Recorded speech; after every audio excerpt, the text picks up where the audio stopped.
اتفضلي يا استاذه شيماء، سمعيني، اتفضلي. لما الفراق هيفوت عليه كده كام سنة وتلاقي صورة بين كتابك ليا صدفة، هتلاقي ورقة جنبها مكتوب عليها اسمنا ونقطة حمراء، دي أكيد بينها نقطة من الدم اللي سال مني وأنا بنطق حروف اسمك لآخر مرة يومها.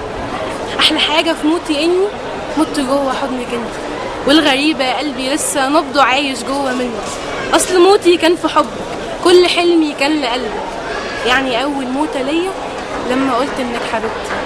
عارفة لما يدق قلبك وانت حية لسه حاسة فيكي روح، بس حالة غصب عنك مالكة قلبك باقية مش عايزة تروح. إن موتك في الحياة هو الحياة، وإن عمرك جه خلاص منتهاية كان فراقك لما سبتك. قلبي يومها قال خلاص، والحقيقة إن بعدك عمري عشته في الخلاص. دي رسالة مترجمة إحساس بريء لكن قوي، عاش فيا يجي 100 سنة يمكن في بره أبقى قوي، واجي لعندك واوصفه او حتى اقول لك كلمه عشت عمري كله بيها، وادي عمري كله فات وانتي لسه ما تعرفيش. انا القلب اللي عايش عمره بيحلم يبقى ليكي، انا اللي سبتك لما قالوا ده لصالحك، انا القلب اللي لو حتى بعد ومات ليكي يعيش. جميله يا شيماء. كل اللي موجود اللي انت قلتيه ده دي بعض اجزاء من اللي موجوده في الكتاب اللي معاكي. يا فندم. كتاب اسمه ايه؟ من طراز تاني.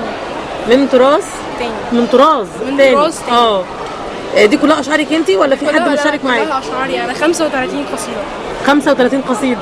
لا والله برافو عليكي، وباين يعني الكتاب باين من عنوانه من اللي انت قلتيه. ربنا يخليكي. بتمنى لك كل توفيق يا بنتي. مع السلامه.